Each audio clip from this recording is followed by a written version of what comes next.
Welcome, everyone, to Fantasy Authors in Conversation with Jon Skovron and Melissa Caruso.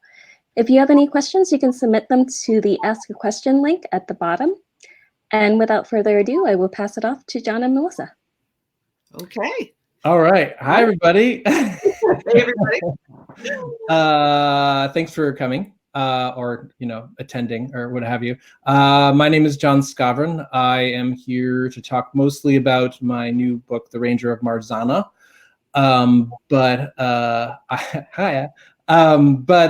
This is not my first book. I did have another adult trilogy that came out a couple years ago, The Empire of Storms, which began with Hope and Red. And that was my Kung Fu Pirate Gangster Romance trilogy. And I wrote some young adult novels before that, too. So that was a lot of fun. I wrote 4 of those. I think I see at least one of my fellow young adult authors in the chat there. So, hey, Heidi. But I'm here mostly to talk about Ranger of Marzanna, which it's the first book in my Slavic-inspired fantasy trilogy, The Goddess War. It's about siblings Sonia and Sebastian, who find themselves on opposite sides of a conflict over their homeland of Ismaros. Just briefly, Sebastian is a gifted magic user who falls under the sway of the charismatic commander of an imperial army that has occupied Ismaros for the last 2 decades. He believes that only the might of the empire can protect his homeland from a looming invasion of demonic necromancers. Now, Sonia, his sister, is possibly the last of a mysterious and deadly order called the Rangers of Marzanna. And she believes that it is actually the empire that poses the greatest threat to Ismaros, and she wants them out. And if the only way she can accomplish that is by joining up with the demonic necromancers, then as a Ranger of Marzanna, she's not afraid to take some risks. So that is a nutshell version of my book. Melissa, would you like to take it away? Sure. I'm Melissa Caruso. I'm the author of the Swords and Fire trilogy, starting with The Tethered Mage, which is already out from Orbit. But I'm here mostly to talk about, I'm happy to answer questions about Swords and Fire, but I'm also here particularly to talk about the Obsidian Tower, which is coming out in June. It's in the same world as Swords and Fire. And I'm just going to read you the blurb off the back, because if I do this on my own, I'm just going to stammer. So, deep within Glomingard Castle lies a black tower. Sealed by ancient magic, it guards a dangerous secret that has been contained for thousands of years. As Warden, Rixander knows the warning passed down through generations. Nothing must unseal the door. But one impetuous decision will leave her with blood on her hands and unleash a threat that could doom the world to fall to darkness. So. Nice. Done. Those are always so hard. The summaries, like, how do you condense something that took you forever to write? Oh, yeah. Multiple hundred pages long. There's so much that you have to cut out, and it's just. If I go on my own, I'll start talking about one aspect of the book, and then be like, now let me tell you all about this one aspect. And I know you get focused on one little thing, and you got to kind of step back and look at the big picture. Otherwise, people are like, "Wait, what? It's all about zombies?" No, wait, no, it's not all about. Oh God! That's just a chapter one. I had to say. Well, it looks like we already have some questions. Other questions. Thank you. Wow, guys, I love this participation. This is what the internet's all about. Let's see. There's a voting system here. Okay. So I don't know. Okay. Oh, there's numbers. People have voted. Okay. Let's go with number 2. The one with the most votes. The most votes. Okay. What magic power from your books would you most like? Oh, it just moved on me there. Oh, damn it. What magic power from your books would you most like to have in real life? And what magic power from your books seems like it would be great to have in real life, but would actually be a disaster? That's a great question. I love the 2 parts. Oh, man. Yeah. Do you want to go first with this one? Sure. Okay. So for me, I would, so this is interestingly, for me, the answer is kind of 2 parts of the same whole. The magic power I would most like to have, my books there's 4 main types of magic, and the kind that I would most like to have is vivimancy, because it's sort of a nature magic. Honestly, I would use it to have a lot of cool pets. I would blatantly use it so I could have all kinds of crazy wild animals as pets and talk to them. And now the downside is the magic power that seems like it would be great to have, but that I think would be terrible in real life, is that in my books, the very most powerful vivimancers can become witch lords, who sort of merge with their domain and have they have control over every living thing in their domain. But they also are kind of aware of it all. And I feel like that I'm a bit of a control freak. I would be a terrible person to be in this position because I would probably abuse it. And also I feel like having all of that information, I would just really want to meddle with everything. And it would drive me completely bonkers that I couldn't micromanage something this large as just one human individual. I think that would become quickly kind of crazy making there. Yeah. So for me, by the way, I just want to mention, like, the name of he's not a pet exactly, but the mysterious little dragon dude in the book. What's his name? He's like a cat dragon person. Yeah, Whisper. I talk about like awesome, cool. We suddenly go, that's because I'm being attacked. So I love that little guy in the thing in your book there. For me, it's a little tricky because not all the magics are introduced thoroughly in this book. So I'm cheating a little bit by bringing them up maybe. But the one I would definitely like to have the most, there's a type of magic in a country called Reyes, far to the south, that one of the main characters in this book, Jorge, is from there. And he's great. I love having him around. But so he's from Reyes, and they have a type of magic in Reyes called performative magic, where basically it's all about art, whether it's singing or music of some kind, or dance or painting, or whatever it is. It's an expressive form of magic where they can influence the emotions. Not like you made me feel sad by watching this play, but like literally they can turn you into like a raving monster, or like a kind of amorous, like unstoppable love machine, or whatever it is. They can affect you on that level. They can, the really skilled ones can even like peer through time and kind of portray almost like a movie aspects that are either happening elsewhere in the world or that have happened in the past.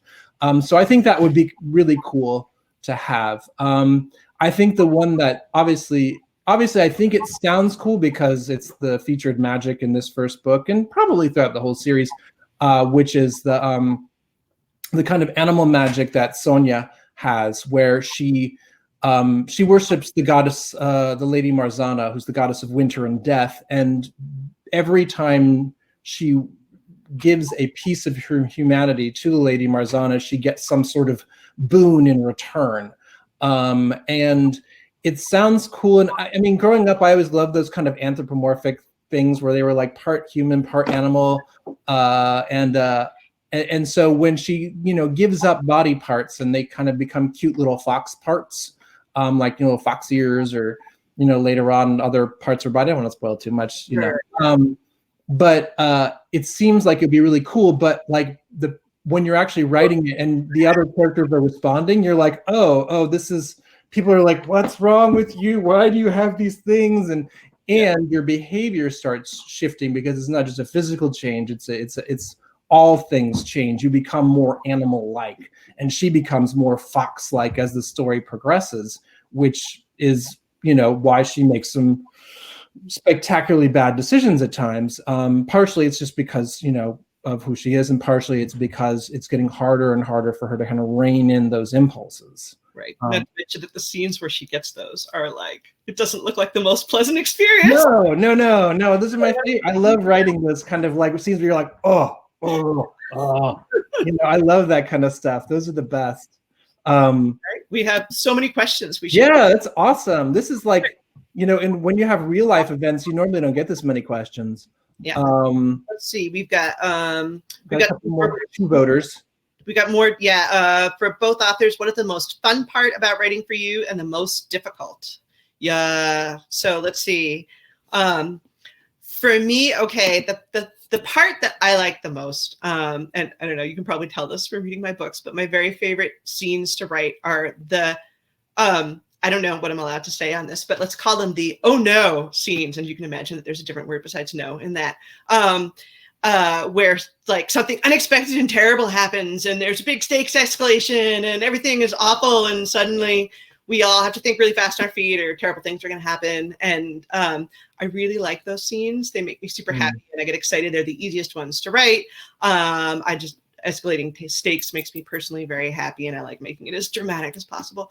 My least favorite things to write are transitions, where we're either lapsing time or we're going to a new place or something, and suddenly I have to somehow carry the story forward to this new time or location without losing its momentum. It can be very hard, because sometimes it's like, okay, well, we wrapped this, and now we're gonna do this other thing, and like, how do I keep the reader just barreling forward without losing them and being like, okay, I don't want to hear about your carriage traveling on this road and what the scenery was like. Right. Sometimes you're like, it's like that whole thing about like, how, like, do I really need to narrate them going through the door? Like, can we just take that as assumed? I don't, sometimes yes, sometimes no.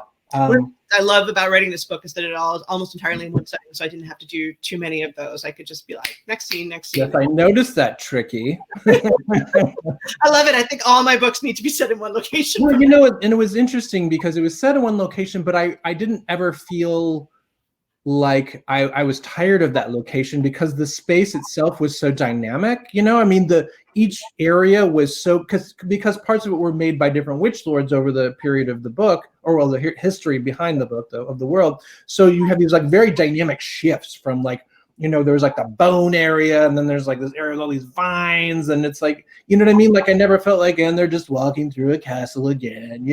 It never felt like that, which I thought was really, really cool and smart. Very smart. Well done. So how about you? Favorite and favorite? My favorite, I love charming, witty dialogue between clever people. That is I could just sit there. If someone would pay me to just write charming, witty dialogue between people, I could just do that all day and like be like, la, la, la. So that is, it's as easy as breathing for me. So that's always parts that I look forward to. I'm cheating by giving two answers for things that I love. I also, when you were referencing the parts where she changes human parts for beast parts, it's pretty gnarly, and I always like to make sure there's at least one scene in every book that I write where the reader goes like, oh. I feel like I haven't done my job if there's not that, and I love writing those scenes. Like, there's something kind of probably deeply wrong with me that I just love writing those scenes. There are other reasons too, but so for things that I struggle with, the thing that I that is always the part that I'm like, it's something you got to do, but I'm like kind of like, is that there's always parts that in a first draft that are in my head that don't make it onto the page. And it's hard for me to see, and that's where an editor can be really, really helpful. Breach, you're probably not watching, but in case you are, thank you. That to have somebody go in and be like, wait, what part is this? And I'm like, well, obviously so-and-so is doing this and thinking that. And she's like, yeah, but it's not on the page yet. Right. It's in your head, not on the page yet. And so I always going back and kind of for myself looking and trying to find those moments that it's kind of like when you keep reading over the same typo over and over again, your brain kind of fills in the correct version of the word, even though it's not there. The same thing sometimes happens for me with like a moment or a setting or something where it's like, it's so vivid in my head that I don't notice that it's not actually on the page yet. And then going back and putting that all on the page, it's like, why can't I just, put it on there? So those are mine. Cool. The questions. Jon has this is from someone as another author writing Slavic fantasy and with Polish heritage. Not me, although I do have Polish heritage, but only a little. I was wondering what was your favorite piece of Slavic mythology was and how it inspired your work. Well, the biggest, there are two ones, I guess, to this that I really liked, and they're both really front and center in the book. So that's probably not a surprise. One is in the title of the book, Marzanna, who is actually the Polish name for the Slavic goddess of winter. And to this day, there are parts in Poland where, and it's actually a holiday and kids have off school and stuff for it, where they create an effigy of the goddess Marzanna. And I can't remember whether it's either the last day of winter or the first day of spring. Can't remember which. But either way, they create an effigy of her. They parade her around town. And if there is a river or lake handy, they drown her. If there's not, they just set her on fire. But either way, they call it the drowning of Marzanna, and it's to celebrate the end of winter and the beginning of Zvezda, the goddess of spring. And pretty much every Slavic culture has somebody like that. And the name is usually vaguely similar, but not always. Like Russia, pretty much Bohemia, everywhere has something like that. So I like, first of all, I like this goddess of winter business in general. If you Google Marzanna, well, right now you actually probably will find my book mostly, but if you look on like DeviantArt or whatever, you'll find a lot of really cool kind of people just kind of riffing off of old folk tales and drawing really beautiful illustrations of what they imagine she looks like. Beautiful and sometimes terrifying illustrations. And I also like that idea of the struggle between her and the goddess of spring, Zvezda, who is also in I'm going to spoil this. She's in the book too. So that's a big one. And then the other big one for me is I love how there's in Slavic folk tales, there's just tons of like weird animal hijinks that go on. And particularly the fox. I mean, I love trickster characters throughout all folklore, all mythology, everything. Tricksters are like my thing. And so the foxes, particularly in Slavic tales, is fascinating because they're at once wise and stupid. Like they come up with these really clever schemes, but it's often those clever schemes that end up screwing themselves over. And I love that kind of dichotomy of how that works. And the victims of their schemes often then come out on top in the end because the fox was just too clever for its own good. So that's yes. Awesome. All right. You're doing great with these. I'm gonna let you keep going. Okay, let's see. I'll take since you had a John one, I'll take a Melissa one. That sounds good. Okay. Yeah, Melissa, I really enjoyed your magic system in Swords and Fire. I look forward to exploring it more in Rooks and Ruin. I'm wondering what's one of your favorite magic systems from books you've read, and what did you find important to you in creating your own?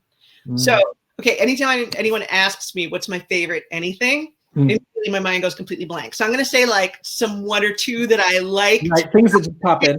With the disclaimer that they're not my favorite, because if I have to ask my favorite, I'm like, I can't, it's too hard. So let's see, off the top of my head, some ones that I have really enjoyed. I've been really eating up the Invisible Library series by Genevieve Cogman lately. And one of the things I love about it is that is the way Fae work in her. This isn't really, it's sort of magic systems, it's more cosmological, since it's a multiverse with lots of different worlds, and as you get closer to chaos, they're more almost driven by story tropes. And because the Fae are chaotic, basically they the more personal drama they have, the more powerful they are. And they want to pull you into their personal drama and assign you roles like, oh, I'm the villain and you're the innocent maiden or whatever. And you're like, no, God, I don't want to be part of your personal drama. I love that. So that's one that I've been really, really enjoying lately.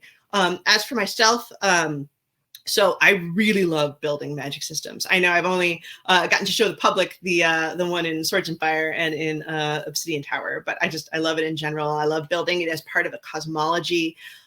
So that all the fundamental forces of the world are kind of part of the magic system. I know one thing I did in Swords and Fire is I kind of tried, understanding that I am not a scientist, but tried to very loosely model them on sort of almost pseudo-scientific principles, in the sense that, magic in Swords and Fire is just manipulating energy in different ways. So there's, there's artifice where you're manipulating it through patterns of runes and diagrams, but also through wirework jewelry, basically, with that treats it almost like a circuit board, where you're sort of routing the magic through different paths through the diagrams or the wirework, and coding in commands through either the placement of beads or the runes. I started trying to thematically base it on different kinds of science, because I love it when readers can figure stuff out. When you've defined a magic system well enough, the readers know how something fits in it, and can kind of imagine like, ooh, well, if I were if I were a Vivomancer, I would do this. Like one of the best compliments I had was one of my friends who's also, obviously gamers are particularly always thinking this way, but I have a friend who was a gamer who was saying, oh, well, if I were a Vivomancer, I would totally fight with a whip because it's leather and I could channel my power through it because it's organic material. And I'm like, that's brilliant. Yes. I guess it's a bit of a tangent, but yeah, I guess having that kind of consistency that makes it something people's imaginations can play with is something that's really important to me when I'm building magic systems. I like in your books, I like there's a kind of a rawness to the magic. It doesn't feel safe ever. Like even when it's wielded by the grandmother, the protagonist's grandmother, like there is a kind of wildness, a feralness to the magic that I really, really enjoyed. Thank you. Just my 2 cents. All right, let's see. Do we have any other 2 vote ones here? Let's see. Oh, here's one. For both, how would you say your writing process has changed over the course of your career? You want to take this one first since I just talked? Yeah, no, I'd love to. It's actually changed quite a bit, but it's also constantly changing. I'm not someone who tends to stick to one process. Each project tends to have kind of its own process. There's that whole, first of all, there's that whole thing of like, plotzers and pantsers, but I really kind of object to being called a pantser by just on a fundamental. It just doesn't sound very flattering. And so, George Martin has that whole, was it gardeners and architects, and that's that I can hang with that a little bit better. I'd rather be a gardener than a pantser, although I don't particularly like gardening. But anyway, so I used to be a kind of seat in my pants, which is where that word comes from, of course, writer, where I would just bang out the first draft in a kind of heat of the moment, like kind of thing. And it was always just a god-awful mess, understandably. And I expected that, and I would go back with revision, and slowly kind of shape it into something that wasn't a god-awful mess. Over time, I have learned the value of outlining. I believe the Ranger of Marzanna was the first book that I created a full outline for. Not at the beginning, though. I still like to get those first couple of chapters when I'm really excited and really just like feeling it. And just to get the tone and the mood and the voice and everything like that, I really just like to kind of, still just get my hands dirty. But then after about 6 chapters or so, I go, okay, you've made a lot of promises already, Skovron. Let's see, how are you going to deliver them? And so then I actually, for this book, went back and chapter by chapter worked it all out. And then went back, and even then my outline I didn't stick to the outline. And that was a huge breakthrough for me. Well, it was a huge piece of advice, I should say, rather, that someone gave me, and I wish I could remember who it is, but I can't off the top of my head, said, just because you write the outline, an outline can be revised just as much as the actual draft can be revised. And that was like, blew my mind a little bit. So that's changed a lot. I've also, out of necessity, become a lot less precious, I guess, with my writing. Because I just don't have the time to light candles and get in the mood. Right. You know what I mean? So that's also, I guess, another big kind of shift in the way that I work. I just sit down and I write. I usually have music that I have specific albums for specific books that kind of click me in, so I can just kind of get in the zone for that book and be like, oh yeah, because I'll usually have a couple different projects going on at various states. I've got a middle grade project and this one. And so to help me kind of shift focus, I have kind of albums that shift me into there. So that's kind of how I work now. Melissa? For me, the biggest thing that has changed has actually been working under deadlines. Has totally changed the way I have to work, because previously I was like, all right, well, I spend this, they're just the ratios of how much time I spend on each part of it, how much work I do before moving on to the next phase. It's all just changed completely, having to fit it into another schedule. I write a lot more every day, having deadlines. I've had to find ways to work more quickly at certain stages, and to sort of sometimes make the leap of faith and be like, all right, I'm not going to fix this before I move on to the next stage. I can fix it in the next wave because I'm out of time. Yeah. I can't. It's like more of that not being precious. I can't be like, no, I'm going to make this absolutely perfect draft before I revise. It doesn't make any sense anyway, right? Because you're just going to tear it up. Yeah. But there's definitely a lot more being willing to just kind of like, okay, and now we're just jumping, and hopefully the trapeze bar will be there for me, so I can get on to the next draft. That's certainly changed. I've also sort of codified more. I tend to restart at certain points in my draft, and I've sort of just realized that's just the way I work, and I'm always budgeting for it now, and I've sort of gotten into more of a rhythm with that. But I'm always trying to try new stuff and shake things up. So. Oh yeah, I loved like changing my tools up. I do it all the time. Kind of like I'm so fickle. Like all of Hope and Red and the whole Empire Storms, all 3 books were written originally in longhand with a fountain pen on like fancy Japanese paper because I'm weird and I enjoyed that. And it was a lot of fun.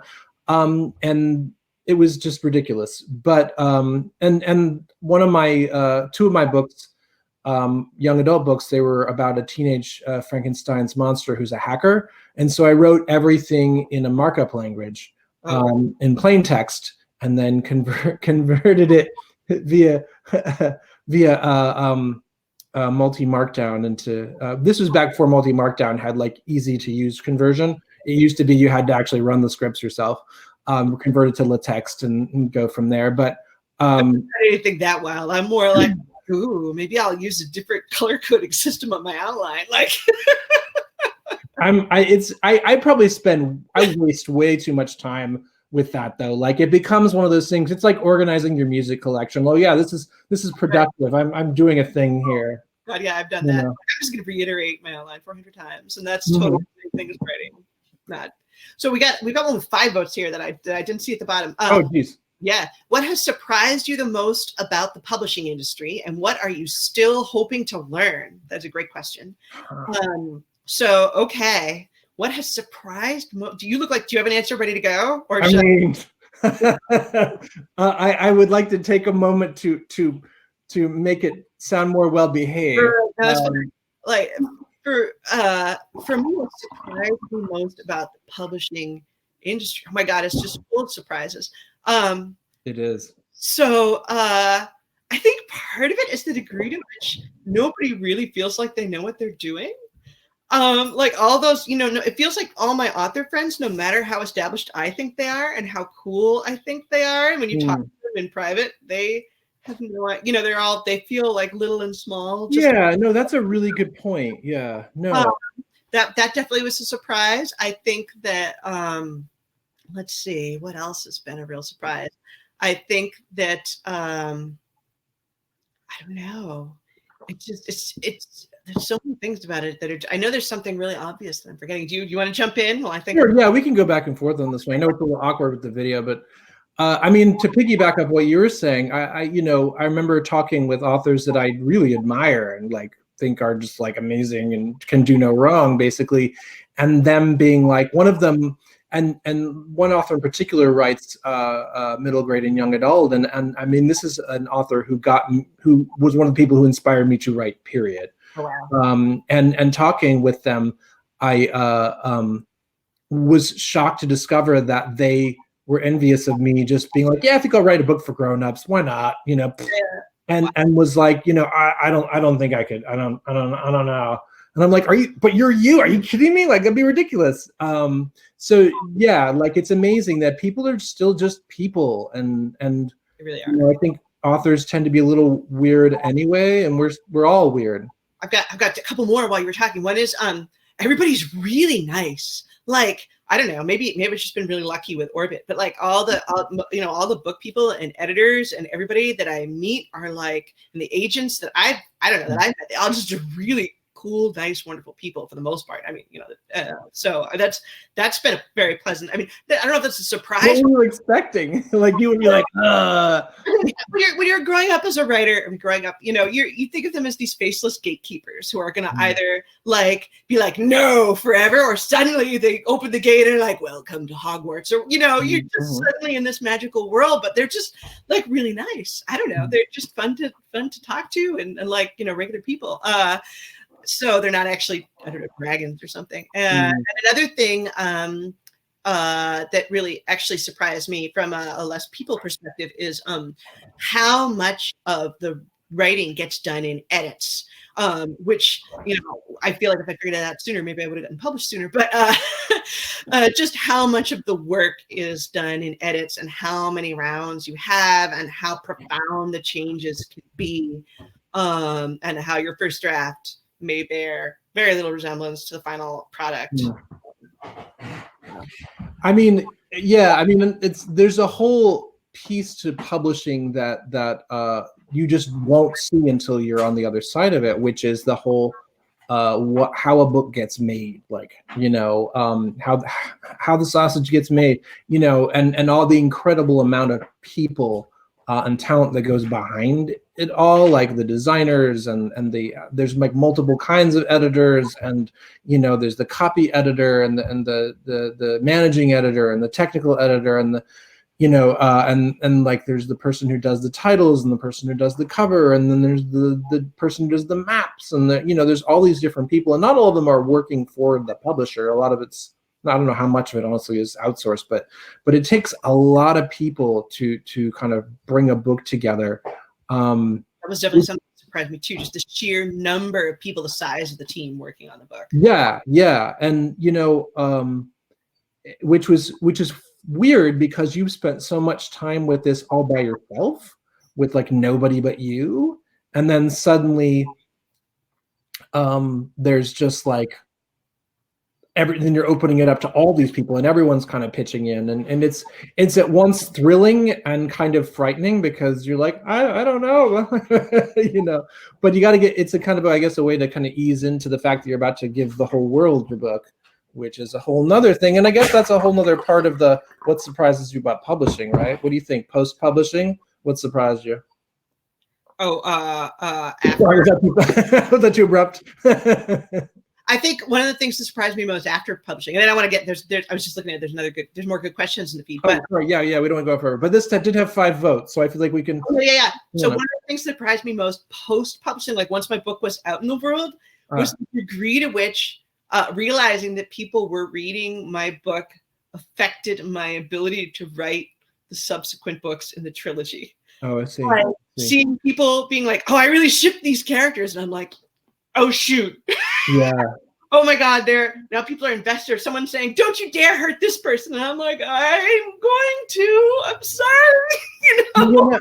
There's some authors who take perverse delight in that, like I just remember Beth Revis being like, ha ha ha, don't love anyone because they're all gonna die, and it's like she seems to really enjoy and kind of she savors her readers' tears, I think. Is probably the way to go. But also just like worrying about their expectations, like, oh no, there are people who go, I loved your first book, I can't wait for the second, which sounds like the nicest thing in the world to say, but then you're like, oh no, I hope the second is as good as the first. I hope it lives up to your expectations. So I don't know. That was something I'm normally a very confident person, so I didn't anticipate the degree to which that would sort of have me worried about whether I was gonna satisfy my readers with the next book who liked the first book. So cool. Should I move on to the next? Yeah, I mean, we can come back to it if people want. They can post another, follow up on that previous question. This is a good one. I like this one. Do you find it more fun to write good characters or villains? I mean, no villain ever thinks of themselves as a villain. So yeah. I mean, I guess for me, I genuinely don't see. I don't delineate like that. I mean, there are people that I personally don't like, but even those people I enjoy writing. Like the main, I guess, antagonist, the Ranger of Marzanna, is this Imperial commander, Vittorio, who is kind of, I mean, if I'm going to strip it down to its core base, he's basically just my vision of toxic masculinity, kind of like writ large. You know, and he does have a magnificent mustache, though. So he's got that. That's like he's got one good quality, I guess. But you know, and he's a weird dude, though, and he's very intense, and he's very kind of like take charge, and has this kind of weird arrogance about him. But he's also really awkward, and he tends to talk in this very kind of stilted, formal way that everyone else is like, you know, but they don't know what, like, you just don't know what to do. He just keeps coming at you like a freight train. But this is before trains, but you know what I mean. Yeah. So I did enjoy that, but I enjoy most the characters that are somewhere between. The ones that are neither, you know, like I love writing Sonia. Sonia has a lot of questionable actions and choices that she makes. She is ostensibly one of the protagonists, but you know, I mean, is she doing more harm than good? Oh, it's hard to say sometimes, you know. But I still love writing her. So I don't know. I guess for me the real fun is finding that ugly middle thing in between those two. My personal favorite are the characters, and this is a little narrow, but you can probably, again, tell by the number of them that I tend to have in my books, but my personal favorite characters to write are the ones where the reader doesn't necessarily know whose side they're on. You know, if you're looking at good versus villains in terms of protagonist versus antagonist, I like ones where that's ambiguous for at least a while. Yeah, those are my absolute favorites to write, because then you get all these extra layers of tension in every scene. And what are they really up to? And you have a bunch of those too, you know, kind of in terms of which side are they really on characters. So those are probably my personal favorites to write. But there's also some characters who are purely, you know, on the good guy side or the bad guy side. Also get a real kick out of. Sometimes it has more to do with their personality, but those ambiguous ones are catnip for me. Let's see. We've got both of you are veteran fantasy authors. What are your thoughts about fantasy books with immersive world building without maps? What? I'm sorry. Right. Well, it says, what are your thoughts about fantasy books with immersive world building without maps? I mean, that sounds fine to me. I don't think a map is necessary. I think they're fun. I love getting them. It's like a treat. I love them, but I can survive without them, you know. Like, well, okay, there's some books where you really want one, where there's something geographically complicated happening. Sure. It's like, wait, what's, you know, where the geography is really relevant to the plot, or where you really need to be able to trace where the characters are going and know that's near this other thing that's super dangerous or something. But for most of them, I can do without the map, but I love having it there just as an artifact that is. Yeah, especially when, you know, like with the Empire of Storms, it was very like pirates and yar and that kind of stuff, and the map maker really went like to town with that, and he made it like this old school sailing map with like sea monsters, and you know, it looked like something you'd find, like a pirate map you'd find kind of like for your buried treasure. And it's like you're saying, it's a lot of fun. And for artifacts, I actually wrote artifacts for the end of each book myself. For the Empire of Storms. So there's this language that the urban underclass use. It's like a slang basically. And so I wrote this like short dictionary at the end, because my editor was like, "Why don't you write a glossary for people? Because this is some crazy stuff." And I was like, "Sure, that's what I'll do." And so I wrote it from the point of view of an upper class citizen who is coming down to Slummet and learn the language of the locals. And he gets like half of it wrong. And then and it appears in this like Gentleman's Quarterly magazine as like, oh, you know, this we shall learn of the locals, you know. And then the book that article gets referenced in the second book. Like actually in the action, he's like reading, like one of the main characters reads like, oh man, this is like not great. And then, you know, and I decided to do that at the end of every book. And the last one in the trilogy it is actually there's a theater master, and I put theater in pretty much all my books. It's just going to be there. It's my kind of background is theater. In case that wasn't obvious.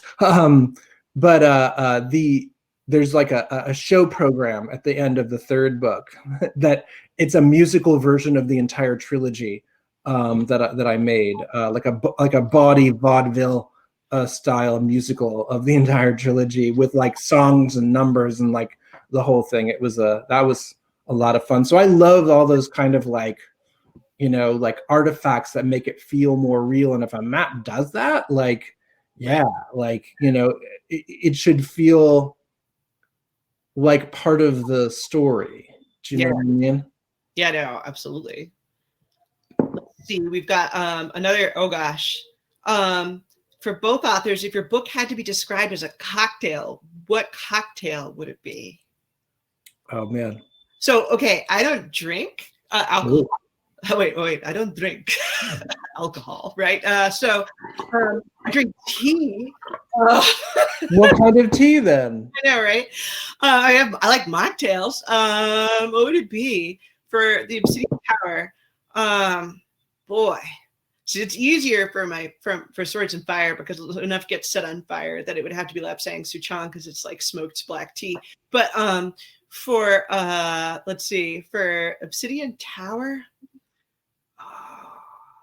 I don't know. Do you have an idea while I'm thinking about this? Well, I mean, I'm hesitant to commit to anything because on Thursday I'm doing the Orbit Tavern. That's true. You're going to have an actual cocktail, and so an actual mixologist is going to actually make a cocktail for the book. So I feel like anything I say is not going to be as right as whatever that's going to be because tune in next time, right? For the answer.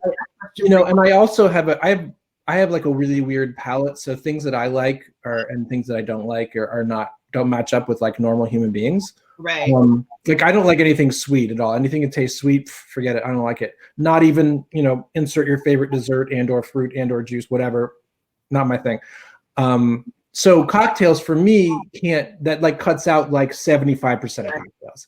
I'm trying to think about, so like for Obsidian Tower, all of the sort of scents and flavors I can think of that would work are like bones and blood and ancient dust and like old stones and feathers, which doesn't make a good drink. I mean, but so I'm trying to think what that translates to. Maybe like absinthe. Oh yeah, I could see absinthe for yours. Maybe like a what is that one with like rye whiskey and absinthe? Or an absinthe wash at least. It's somebody in the sidebar probably knows it. Yeah, like that would be good for you. Absinthe, I think for sure. So for me, for this book anyway, there's two different kinds of alcohol that show up in the book. One is obviously it's like mainly a Slavic, so there's a heavy vodka consumption. I had a couple of professors in college who were from Russia, and they would, anytime you were sick with anything, it was just, oh yes, vodka. You crush pepper and put in vodka. It's good. You'll be fine. You'll feel better. And you're like, I'm not sure that's going to help my sprained ankle. And they're like, oh yes, it will. And you're like, okay. But there's also a part where they go to visit the demonic necromancers. And they are much more Celtic in their kind of inspiration. And so then they start drinking scotch over there. And it's definitely a single malt, maybe kind of like a really kind of peaty, kind of just like kind of scotch. Since I don't like sweets, I don't tend to mix things very much, as you can tell. Maybe I'll toss some bitters in there, and that's about it. So I fear we've both failed this question horribly. Tune in Thursday when you might get a proper answer. We've got one that came over from Facebook that's gotten a couple of votes. Who some of the authors either of you read that made you want to pursue a career as an author? Do you have any good stories of when you met an author you admired in person for the first time? Okay, so I wanted to be an author since I was like a totally tiny person who didn't really know what an author was. Like I was drawing little books in crayon before I could make words. So I wasn't really inspired. I mean, I guess if I was going to be inspired by an author, it would have been like Bill Pete or some kind of, or Dr. Seuss or somebody. But I know the first time I met an author I really admired, I was 17 years old. And I was at my very first con, and I've gone there specifically to meet Stephen Brust. And I don't know if I'm pronouncing his name right. And I saw him, and I just lost it. I snapped like a dry twig, and I said in this horrible, high-pitched little voice, "You're my very favorite author in the whole wide world. Can I please have your autograph?" And then I was like so mortified that I wanted to die, and I just got the autograph, and like he was very nice about it, and I ran off, and just like I live in shame to this day for how completely my brain left my body in that moment. So. Oh man, that's but I feel like we've all kind of had our fail. The first time I met Neil Gaiman, wasn't even meeting. I was just getting something signed from him, for goodness sake, and I was just like, I couldn't speak. I was just like. It was sad. It was a sad state of affairs. But the first like meaningful interaction I guess I had with, and as far as authors who inspired me now, I didn't start off wanting to be an author. I was going to be a rock star initially. That was the plan. And then I was going to be a movie star. That was the next plan. I didn't actually decide. All this time I was writing, mind you, but I didn't really like. It was just something I did. I didn't really like. Right. Yeah. It was like the idea that one could be an author did not occur to me. And so it wasn't until I met Douglas Adams briefly that I was like, you're like a real human being with like, you could like breathe and like you have a pulse, and that's crazy, because I just, he was almost like a god to me, Yeah. Oh, so, obviously Douglas Adams, Neil Gaiman, obviously I'd mentioned him. Early on, kind of the person who instilled a love in epic fantasy for me was David Eddings, which I don't know how well his stuff has aged. I'm kind of afraid to find out. I hope it has. I was reading it to my children, and it was a mistake. I want to keep your happy memories intact. Yeah. Okay. All right. It's a good nostalgia read, yeah. But there's a lot of stuff that you're like, ooh. Okay. All right. I'll take that into advisement. Yeah. I loved those books so much. The all 10 books. There was only 10 books. There were no more. There was only 10. Just 10. No more. I read all 10 of those books at least 7 or 8 times because I just loved it so much. The first time I met an author, this was like a weird thing. I was at my debut young adult novel, and I'm at this like ALA party, I think, like American Library Association party. And I come into the room, and I'm, this was a while ago. This is back in 2009, so like quite a while ago. And I'm like so excited and nervous, and oh god, and I've got like a freshly shaved mohawk, and I'm there to press and be cool and whatever. And I see across the room, I see Holly Black. And this is someone who actually she was the one who inspired me to write young adult in the first place. I was like trying to get something else published. Nothing was working out. My agent was like, "What about this new young adult thing? I hear that Twilight is a big deal." And I was like, "Okay." And I was like, ugh, like I'm just thinking like Hatchet or something like that. No offense, Gary Paulson fans, but just not my thing. So I picked up this Holly Black book, one of the Tales of Modern Fairy, and the opening sequence is like this teenage girl walks in on her boyfriend and her mother having sex. So she freaks out, shaves her head, and runs away to New York City to live with a bunch of fairies. And I was like, "Oh, this is young adult. You can like do that? Yeah, sign me up." So there I am at this ALA party, and I see Holly across the room, and I'm like, "Oh God, it's Holly Black! It's Holly Black! Oh my God!" And my publicist comes over and is like, "Why don't you like introduce yourself?" I'm like, "Holly Black? I can't do that, no." And she kind of basically bullied me into it. So I went over there, my new book, And she's like, she was so gracious and cool. We like chatted for a bit. And that's what I remember from the evening. Now, since then, Holly and I have become friends. And her recollection of that evening is a bit different from mine. She was sitting there talking with Scott Westerfeld. And she remembers me coming over and saying like, oh, I really admire your work. And she immediately turned to Scott, assuming I was talking about him. And there was a moment when like they both realized I was talking about her, that she was like, oh yeah, you know.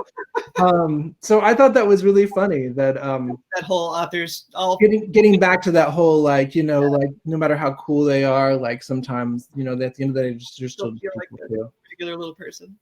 So let's see. We have the next two voter we have is whoops, we've got.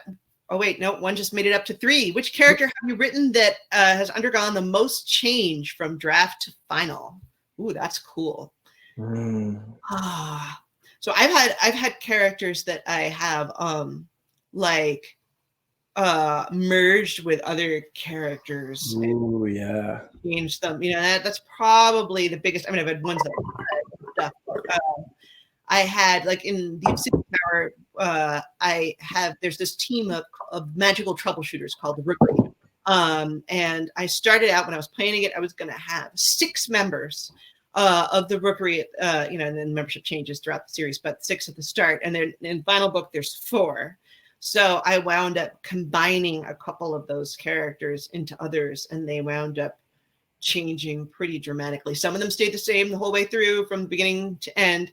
I know I might have a viewer who's really invested in, someone watching this who's very invested in Ash, who was one of them. She stayed the same from beginning to end. But there were some others that were combinations where you took somebody's personality and got someone else's motivations and combined them to become Voltron. Those are probably some of the biggest ones. Also, actually, the main character of the Obsidian Tower went through a bunch of changes in her personality. What was she originally like? Well, if you don't mind telling. Yeah, she started out. I love her. Oh, thank you. So one of the problems I tend to have with my first drafts is that I never give my characters enough agency because I conceive of a plot as sort of a series of events that happen to the characters often. Like, haha, because I like those big surprise twist moments, right? Yeah. So I'm like, oh, I'm going to write these. And then I don't. And then I wind up with a character who doesn't necessarily have a ton of agency. And then often I don't really figure out who they are, because without agency, without knowing what they're trying to do and seeing them try to do it, you don't necessarily know who the character is. This in first drafts of first books. I didn't have this problem as much in sequels, obviously, because at that point I know the characters. At first, she was a lot less sure of herself. She was younger. She was, which is not to say she's super sure of herself in this book, but less so. But she knows what she wants, or at least what she values. Right. And she has, she was a lot less experienced. She was more, she had less responsibility. She was more like, gosh, I wish someone would entrust me with a responsibility in the early drafts. Whereas in this one, she's like, I'm in charge of this castle. Yes. I have, basically I'm just trying to do my job, and all this crazy stuff keeps happening, and all these drama queens keep kicking in the door, and everyone is messing things up, and I want to fix it. And like once I clicked into that, she became such a better character for me, that she's just that she's got her sense of duty and she's trying to do her job, and just all this stuff keeps happening, and she's trying to hold it together as things keep getting worse and worse around her. And that's who she became. But for starters, she was more like, I don't have my stuff together in the first place. Wow. And that's just not, it's not as cool. So I'm really glad. And that was through input from my editors, who are amazing, sort of like poked me about that. First, Sarah Guan, and then Orbit, and then Nivea Evans also gave me further pokings about that. And they're both incredible. And I owe them a big debt for giving me those pokes. I mean, I like to ignore my phone ringing in the background. I like to think I would have gotten there eventually, but certainly it's much easier to get there with editors. Yeah, I love her unflinching duty. That's one of the things that I think is so fantastic about that character. It's just she just like, no, I'm gonna do this. It's gonna happen. For me, I don't know about you, but I always have one. I feel like I have, at least, maybe not always, but definitely for the last 2 books and probably all of the books, there's always one character that I originally expect to be like a small character, kind of a, all characters are important, so they're not unimportant, but like a minor, kind of lesser, not really pivotal to the plot kind of character. Right. And I feel like I always have one of those in every book that is like, actually, that's not, I'm not going to be satisfied with that. Like, you create the character and then you kind of let them play in the world and see based on this character you've created, kind of how they'll respond to various things. And there's a Galina is one character in this book who was, honestly, she was just supposed to be Sebastian's love interest. Like she wasn't supposed to be this huge character. I was going to give her maybe a couple chapters of POV, maybe. I don't know. I hadn't really thought about it one way or the other, honestly. But then I was like, I actually kind of need her to have a POV in this chapter. So I'm going to give her this one, and then we'll see where it goes. And then it was just like, she took over. She took over so much, and she becomes this kind of like Machiavellian sort of mastermind character over a period of time. Like, she's going to start off that way, and she's not evil like a Machiavelli. Like, I would never, ever say she's evil. I think she very much she's a very morally grounded character, thank God, because if she wasn't, that'd be terrifying. But she kept taking up space, and she kept inserting herself and just not allowing herself to be ignored. And so I couldn't, to the point where literally the second book is named after her. So I just, she just kind of inserted herself, much like the character Briga Lynn did in Empire of Storms. They're just like, no, I'm going to take up a bunch of space, and you're just going to have to like work everything else around it. She was one of my favorite characters. Oh yeah, yeah. She's so much fun to write. Oh man, I love her. She's just got some. I love I actually have a whole reading list, Galina's reading list. Okay. Constant, because she starts out very sheltered, and she grows over time. But everything is like, oh, it's like that book I read. Everything is like that. Oh, this reminds me of that poem that I read. Because that's all she knows is she's just reading and reading. She's just like one of those kind of like stay-at-home bookworm kind of ladies, young women, and it got so complicated to remember all these things that I actually wrote out a list, like her reading list, all these things that she's referencing over the course of multiple books. So and keeping track of all those authors, and then and in the second book, one begins to become introduced as an actual character. And so, that was like a whole thing. So she took up so much space unexpectedly. Now we have. Sorry, I hate to interject, but we have time for maybe one more quick question before we wrap up. Okay. Just to behave ourselves. So we've got, so there's 3 that are tied with 2. So 2 votes. So I guess I can just pick one. Let's see. Okay. What advice would you give to people who who have written novels, including fantasy, but have not been able to secure a publisher yet? Mm-hmm. So that's from Facebook. So I know, first of all, if you're looking for traditional publication, I definitely think, obviously, get an agent. And I know that's a long process. It took me many years. For me, my biggest single piece of advice is be persistent, but don't give up. But while you're not giving up, always be working on improving your craft, and be flexible. So that don't get committed like, okay, this one book is the one that I will get published with. Like, work as hard as you can on that book, really edit it, really embrace editing and make it as good as you can. Do your research, do everything you can to try and get an agent. But then while you're trying to get an agent with that one, work on a new one. Try something else that's completely different. I mean, it doesn't have to be totally wacky, bonkers different, but that is not connected to it, so that you don't have all your eggs in one basket, and so that you're like, okay, this is now all my hopes are in this new thing, and I'm a better writer. I've improved from the last one, so that when you're because you will get rejections. It's just part of the process. I got over 150 rejections before I got an agent, and then more before I got published. Mm-hmm. If you have something new you're working on that isn't out on being subbed around yet, it's much easier to still have hope. Mm-hmm. And you have to nurture and sustain that hope, because it can be a very long road. But don't give up. As long as you keep improving, and as long as you keep trying, nothing can end your path towards publication other than deciding to quit. That is, yeah. I mean, I agree with all of that. Persistence and, and starting a new thing while you're waiting for the old thing. All that's fantastic. I would add, and in kind of piggybacking on what you're saying, of like any little bit of hope that you can kind of cultivate, any feedback you get from a prospective agent, prospective editor, prospective anybody, you have to navigate it in the sense of like, well, that's their opinion, and not let it get you down. But at the same time, always keep in mind that they didn't have to say anything. Right. And the fact that they did give you some feedback should be viewed, I believe, as encouragement. Absolutely. Of some sort. And those are the little things that you can kind of hold on to as you're progressing on what, is, like I decided I was going to be an author in like 1999, and it took 10 years to get my first book published. So like, it takes a while. And then persistence is key. Another thing, one last thing to keep in mind, it is just to remember that there is a market and it is a business. And just because your book is rejected now, it might just not fit in the market. And it might be a great book that will work a couple of years from now, or I don't know, it's tricky. I've taken pieces from books that, like the character I mentioned before, Ash, who I know is a favorite of somebody watching this, was from a previous book that never got published. That like it was kind of not a very good book, but that was like the one good character in it. So I saved her and I put her in this book with a different name. So it's never wasted. You're always learning anything you do. It's it's the building blocks on which you're ascending the stairs that will get you where you're going. Yeah. Okay, and so that's the end of our event today. Thank you so much for joining us. Thank you, Jon and Melissa. Yeah, this is awesome. For coming and watching, and Absolutely, it's really awesome. So thank you. Thanks a lot, guys. Thanks for coming.